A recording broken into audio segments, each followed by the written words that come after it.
On Saturday, February 7, 2015, the chilling reality of political assassination returned to Nairobi. George Muchai, a sitting member of parliament, was murdered in the most brutal manner. He was shot at close range, and his killer then turned on his driver and bodyguards, killing all 4 of them on the spot. The attackers took the MP's briefcase and 2 pistols before speeding away into the early morning darkness. Muchai's death sparked numerous conspiracy theories, but one stood out, perhaps offering a clue about what really happened to Muchai. George Muchai was born on July 22, 1949, in Kabete, Kiambu County, as the 5th of 10 children in the family of Charles Muchai and Marion Wairimu Muchai. Raised in a modest home, Muchai's early life was shaped by the challenges of rural Kiambu. Growing up in the close-knit community of Kabete, he faced the hardships of rural life with resilience. From an early age, Muchai learned the values of hard work and perseverance from his parents, Charles and Marion, who worked tirelessly to provide for their large family. They instilled in Muchai a strong sense of justice and a deep desire to uplift those around him. Even as a child, Muchai's commitment to fairness and community support was evident, often defending his peers even at the risk of getting into trouble.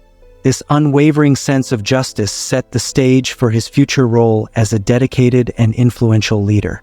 His academic journey began at St. Michael's Primary School in Nairobi, where he first showed his potential. He then moved on to Highway Secondary School, where he excelled in his studies, completing his KCSE in 1967 with flying colors.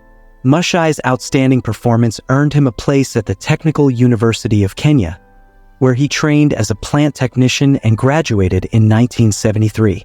Eager to enter the workforce, Muchai began his career at Elliott's Bakeries Limited in 1975, stepping into the role of plant technician. At Elliott's Bakeries, Muchai quickly became an important figure. He wasn't just a plant technician. He took on the role of a company representative and showcased his skills at events organized by the Bakery Association of Kenya. Early in his career, Muchai stood out because of his proactive attitude and his natural talent for taking initiative. He wasn't satisfied with merely doing his job.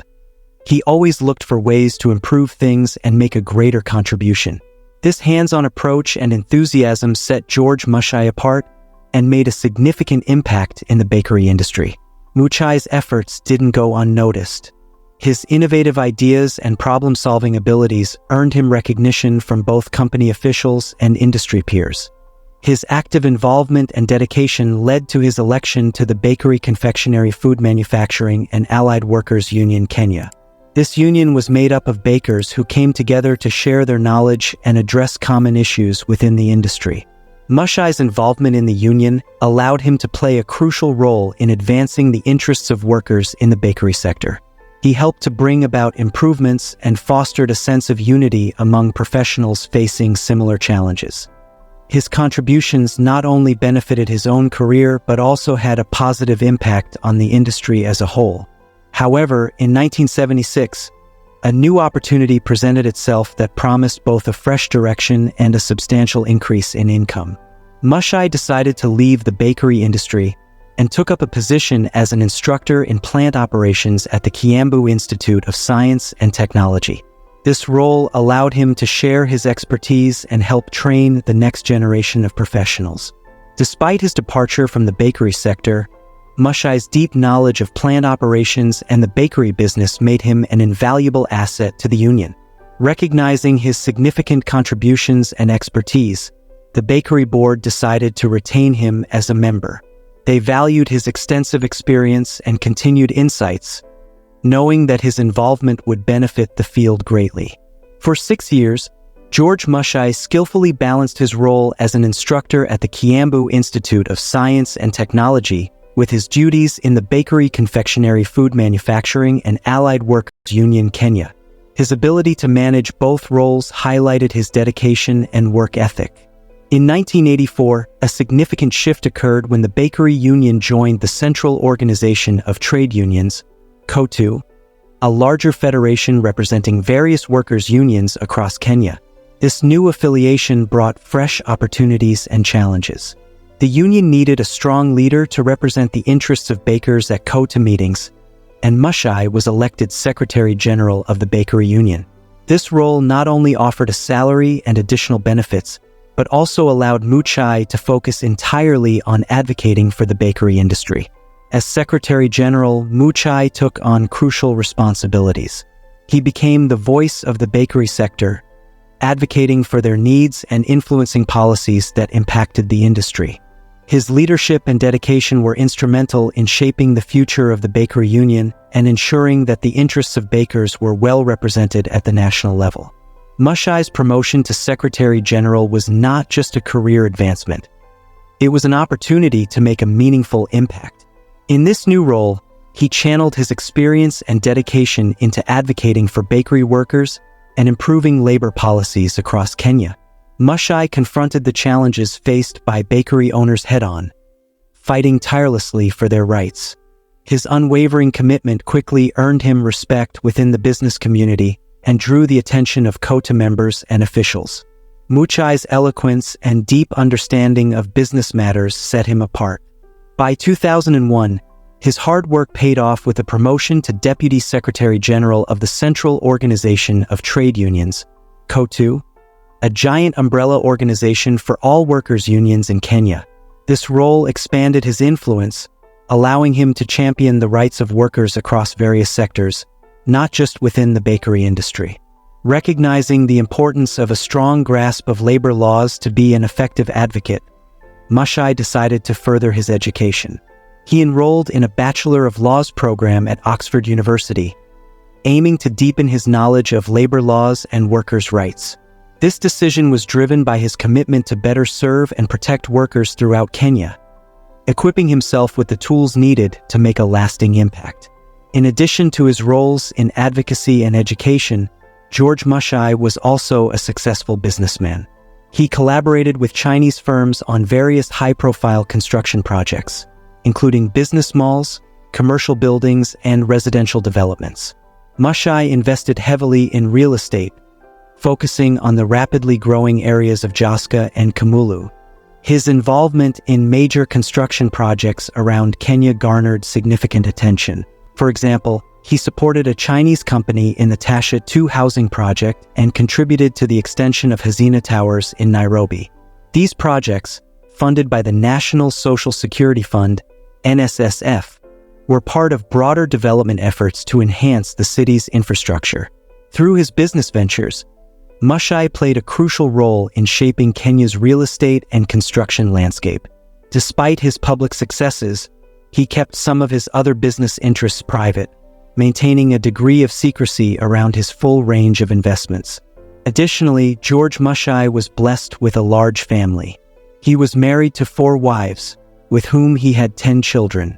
Despite his public prominence, Muchai kept his family life largely private, choosing to show only his 3rd wife, Susan Muchai, to the public. As a devoted and loving father, Muchai cherished his children and went to great lengths to provide them with the best. He bought a palatial bungalow in Kamulu where he lived with his 3rd wife.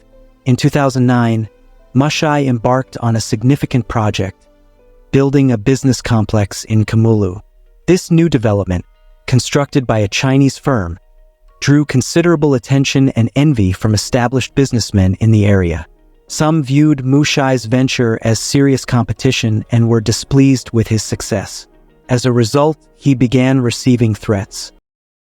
These warnings, Muchai remained undeterred.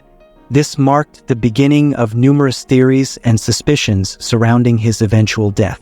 In 2010, Kenya was in the process of drafting a new constitution, a task requiring knowledgeable representatives from various sectors across the country. Recognizing the need to address workers' concerns, COTU appointed George Muchai to this important role. This position allowed him to gain a deeper understanding of different branches of government and sparked his interest in the legislature, particularly the National Assembly, a move that would later influence his political career. Still in the same year, while expanding his real estate investments, Muchai purchased a new piece of land in Kamulu.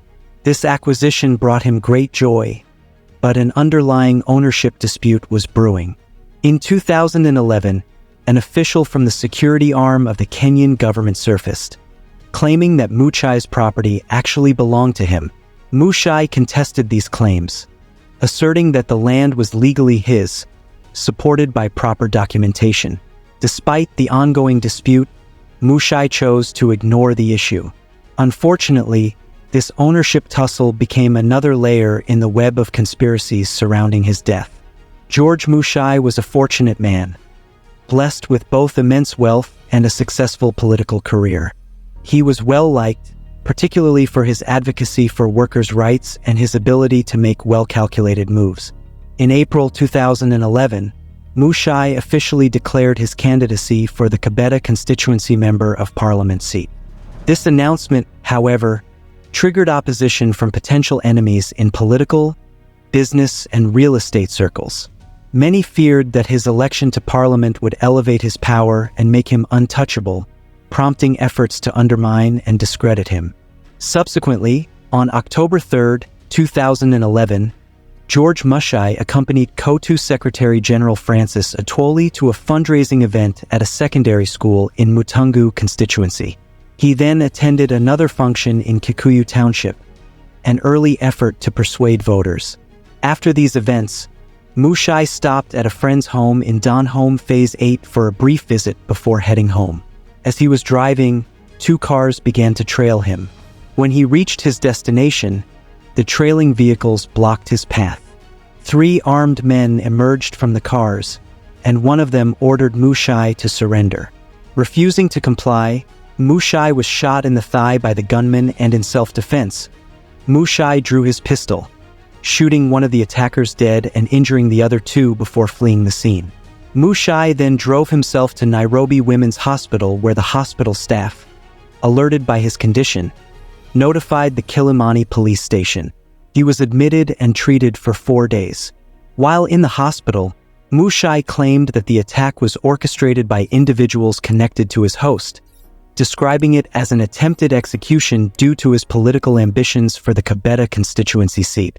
Following the attack, Muchai reported that his life was in grave danger and urged the police to expedite their investigation. Understanding the growing threats to his life, compounded by the lack of progress in the police investigations, Muchai decided to take matters into his own hands. In January 2012, George Muchai reached out to Jane Mugo, head of Trimo Security and private investigators, seeking additional personal security. During their conversation, Muchai confided in Mugo about the ongoing attempts on his life. He revealed that his real enemies were influential figures in the construction industry, the government official who had disputed his land ownership, and fellow politicians who were determined to prevent him from securing the Kabete constituency seat. Muchai and Mugo discussed various security measures and strategies to protect him from further attacks. With a plan in place, Muchai returned to his campaign efforts, awaiting the implementation of his enhanced security arrangements. On January 16, 2013, George Muchai was involved in a heated altercation with his rival, Louis Nguyai, at a TNA campaign rally in Kikuyu Town. Kenyan political campaigns, but they did little to deter Muchai. His reputation as a staunch advocate for workers' rights with COTU only fueled his growing popularity among the public. By March 2013, Muchai made a significant leap into party politics. He successfully clinched the Kabete Parliamentary seat on the TNA ticket, overcoming 7 other contestants. In a notable victory, he defeated the incumbent Kikuyu MP, Louis Nguyai, who was running on the NARC ticket. This victory solidified Muchai's position as a prominent figure in Kabete politics. His success gave him confidence, mainly because Kabete's ethnic community rallied behind the National Alliance, TNA, led by their ethnic leader, Uhuru Kenyatta. Winning the party nomination was seen as a crucial step, effectively guaranteeing his place in Parliament, since it was more about securing the party ticket than convincing individual voters. In the general elections held on March 4, 2013, George Muchai's confidence proved well-placed as he won the Kabete seat and officially joined Parliament. Elated by his success, He celebrated with a grand party, marking the beginning of his new political journey. However, this celebratory mood was short-lived. Muchai faced a significant challenge when it was revealed that he had not resigned from his position in a state corporation as required by law. You see, prior to the 2013 elections, the Independent Electoral and Boundaries Commission, IEBC, had issued a directive that all candidates already in public service must resign 6 months before the election date to comply with legal requirements. Unfortunately, Muchai had failed to adhere to this directive, putting his parliamentary seat at risk. At the time, Muchai was holding 2 public offices, as an elected MP and as a member of the National Industrial Training Authority (NITA) board, a state corporation under the Ministry of Labor, Social Security, and Services. His 2 roles, with one as a COTU nominee on the board, were deemed illegal under the law. His rival, Lewis, went to court seeking for his ouster, but fortunately, Muchai had strong support. COTU Secretary General Francis Atwoli stood by him, emphasizing the union's confidence in Muchai. Atwoli argued that Muchai's continued representation on the board was crucial for advocating workers' interests. This backing helped Muchai navigate the legal challenge, allowing him to retain his position and continue his work on behalf of the workers. Muchai took his place in Parliament with determination and poise, quickly establishing himself as an eloquent and effective MP. He joined both the Budget and Appropriations Committee and the Labor and Social Welfare Committee, aligning his work with his commitment to worker advocacy. Known for his sharp dress and a gold chain around his neck, Muchai was recognized for his passionate stance against injustice. In September 2013, for example, Muchai made headlines when he protested the assault on Nairobi's woman representative, Rachel Shebesh.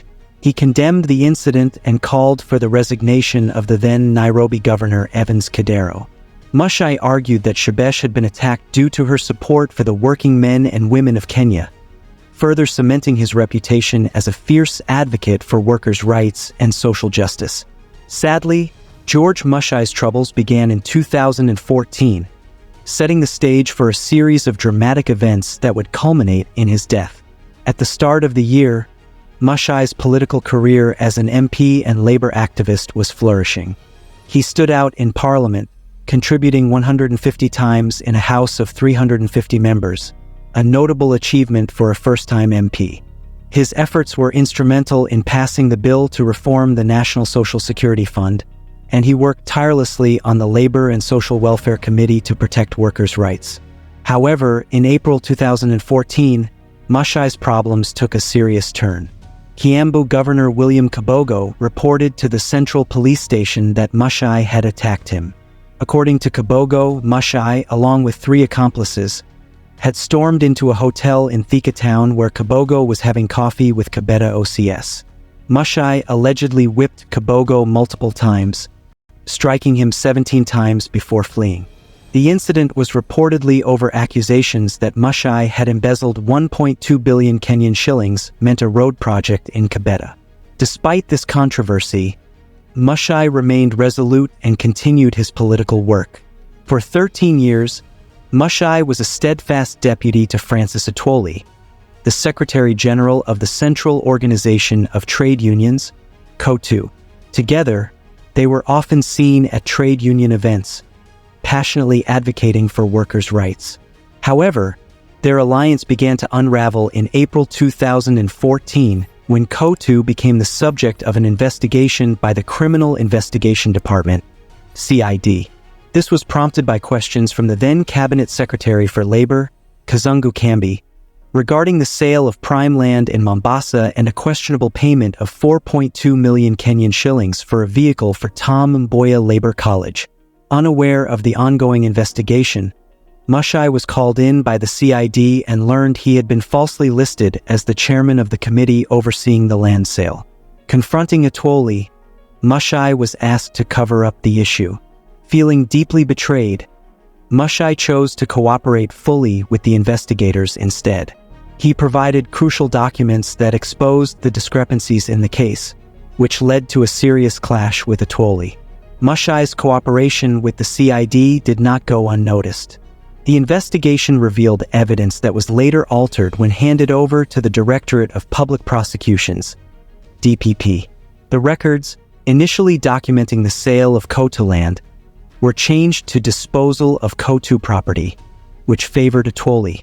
Muchai, determined to seek justice, reported the matter to the Independent Policing Oversight Authority, IPOA, and the Kenyan National Human Rights and Equality Commission, demanding a thorough investigation.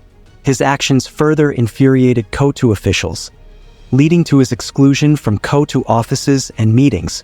On October 5, 2014, Muchai was ousted from COTU during a meeting at Bogoria Spa Resort, with Benson Okwara appointed as his replacement. In retaliation, Muchai sought a court order to freeze COTU's bank accounts, alleging rampant embezzlement and mismanagement of over 190 billion Kenyan shillings. He also sued Atwoli for defamation, demanding 200 million Kenyan shillings in damages. Muchai claimed that Atwoli operated up to 13 secret bank accounts and requested the court to reveal the true owners of these accounts. The dispute reached new heights when Muchai publicly reported receiving death threats. And who want to eliminate me and attribute my elimination to the so.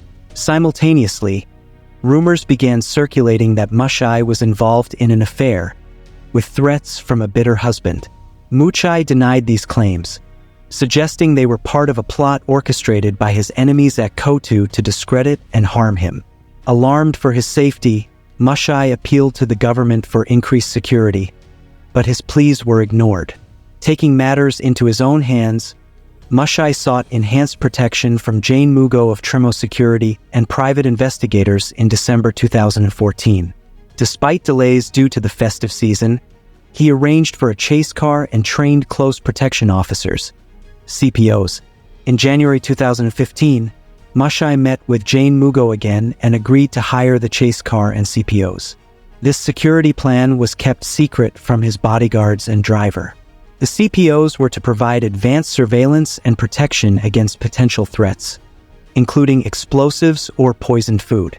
Jane Mugo purchased 3 chase cars in preparation for the contract signing, which Muchai planned to finalize upon returning from a parliamentary trip to Mombasa.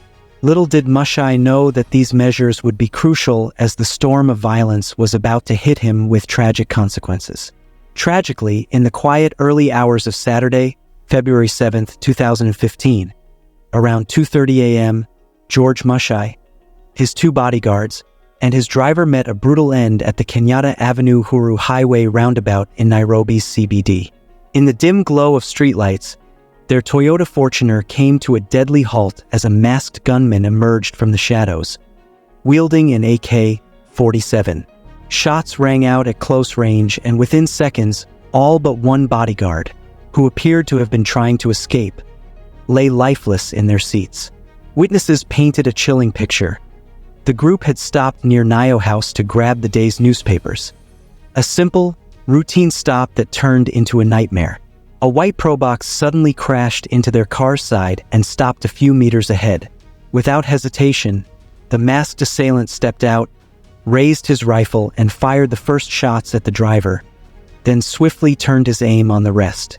10 deafening shots echoed through the night, followed by an eerie silence. The gunman then grabbed the bodyguard's pistols and a briefcase from the car, leaving Muchai's gun untouched in its holster, a detail that spoke volumes. Nairobi's head of CID, Nicholas Kamwindle, was among the first to arrive, quickly concluding that this was no random act but a meticulously planned murder. The family had been at Galileo Bar and Restaurant in Westlands for a meeting, and they were heading to their home in Kamulu along Kangundo Road. Muchai's daughter, his wife, and 2 relatives were in a separate car, driving ahead of the MPs. The plan was simple: buy newspapers, drop the driver at Kencom, and head home. But the gunman's bullets shattered those ordinary plans in an instant. Witnesses recounted how a newspaper vendor approached Muchai's car just as they stopped along Kenyatta Avenue, mere meters from the roundabout. Suddenly, the Probox appeared, seemingly out of nowhere, tailing them. As the gunman started firing, the vendor fled in terror, scattering his newspapers in his frantic escape. He returned only after the gunshots had ceased, quickly gathering his scattered papers before disappearing once more as the probox sped off into the darkness, leaving behind a scene of devastation. Sadly, Muchai's death led to the end of COTU cases in High Court. Following the assassination, the Directorate of Criminal Investigations, DCI, conducted a thorough probe, analyzing CCTV footage, interviewing witnesses, and tracking mobile phone signals. Several suspects were apprehended within weeks, and police recovered key evidence, including guns and items linking the suspects to the crime scene. The arrested individuals were charged with murder, robbery with violence, and possession of illegal firearms. The investigation faced numerous hurdles, including allegations of evidence tampering, witness intimidation, and suspicions that the initial robbery motive was a smokescreen for a more complex conspiracy involving Muchai's union activities. Legal proceedings have been plagued by delays and adjournments, with the suspects maintaining their innocence. This slow progress has fueled frustration among Muchai's family and the public. Despite witness testimonies and expert evidence, the case remains entangled in complexity and alleged interference, with the courts yet to reach a final verdict on the accused.